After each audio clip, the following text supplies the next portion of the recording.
darating man rito na mga politiko or politically inclined individuals, sila yung mga tumugon sa panawagan ng UPI. Nanawagan tayo sa lahat, anumang political colors, nanawagan tayo sa kanila. Pumunta na kayo rito, magkaisa tayo, may panahon pa. Nakisama sa atin yung panahon.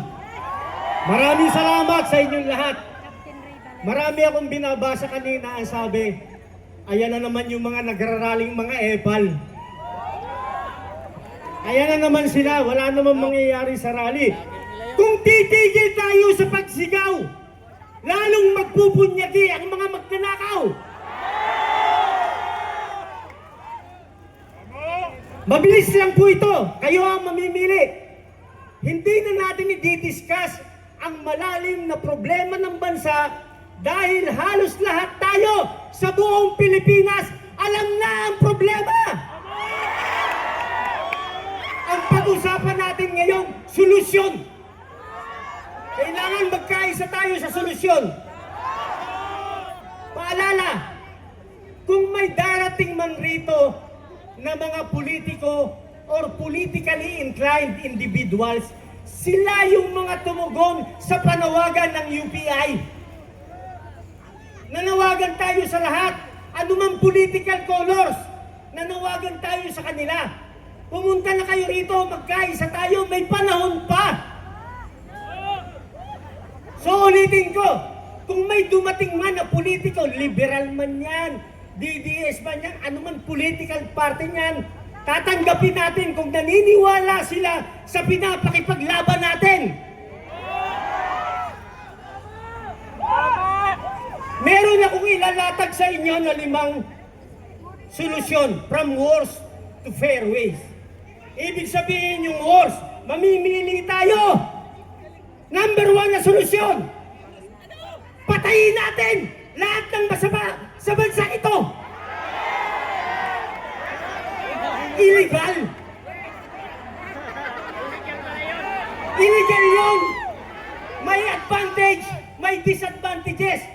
Ang disadvantages doon, makukulong tayo. Lahat nandito, makukulong. Pag pinatay natin sila lahat.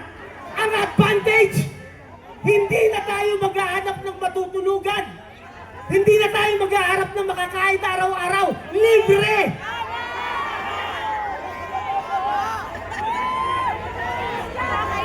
Kaya lang illegal. Ang mangyayari, makukulong tayo.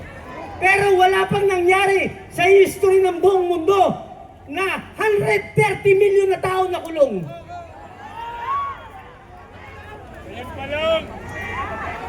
Pangalawa, makinig kayo kasi solusyon na to eh. Kayo mamimili eh. Sasamahan lang namin kayo.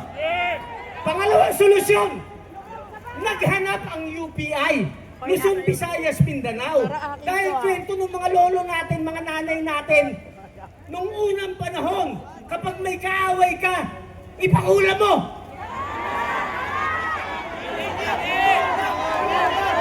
Potek na buhay ito. Sabi namin, kahit open overtime, sumama kayo sa amin lahat ng mangkukulam. Wala kami nakita kahit isa. Sinungaling yung mga lolo at lola natin. Ngayon natin sila kailangan. Wala sila.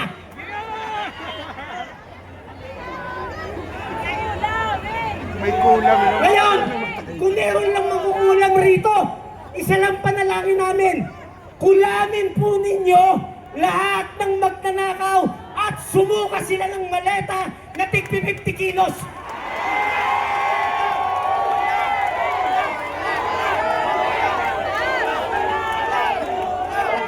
Kaya ngayon, sa social media ninyo, manawagan na tayo sa lahat ng nabubuhay pa ng makukulam.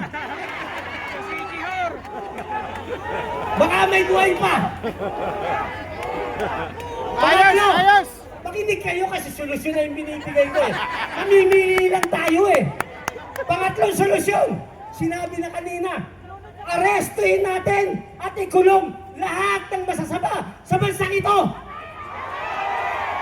Pwede yan. Invoking our constitutional and inherent right. Paano po?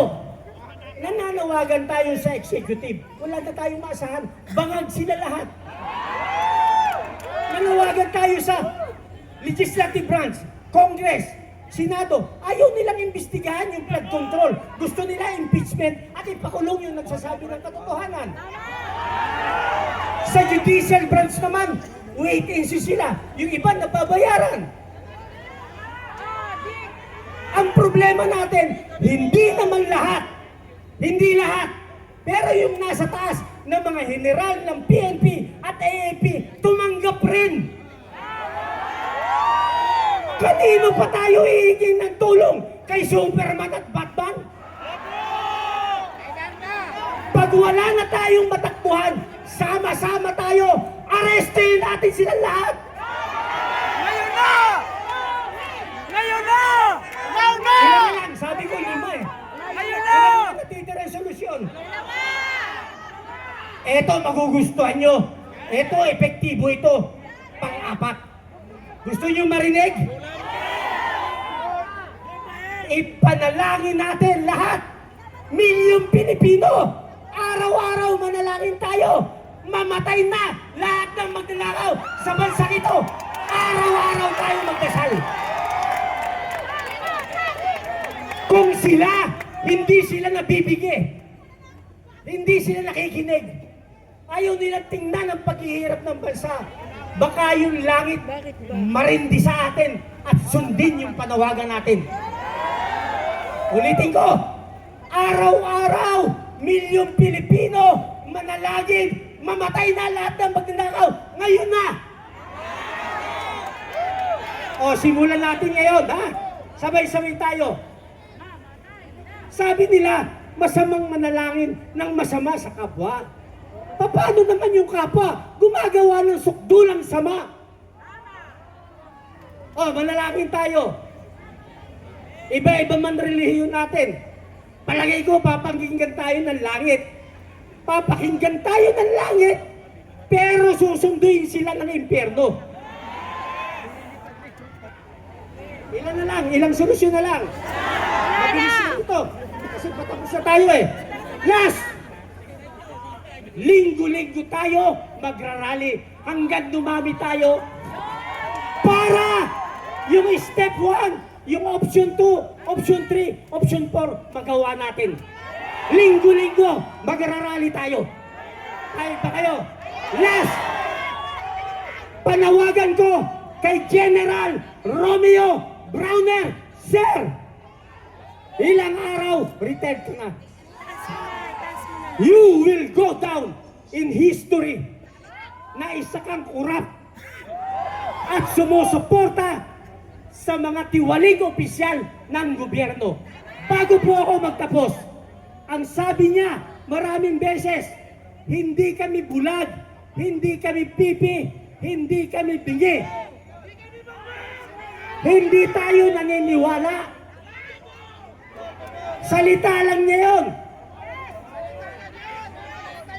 Bago ako magtapos, General Romeo Browner, Sir, may ilang araw ka pa kapag kumampi sa taong bayan at wala nang maghahanap.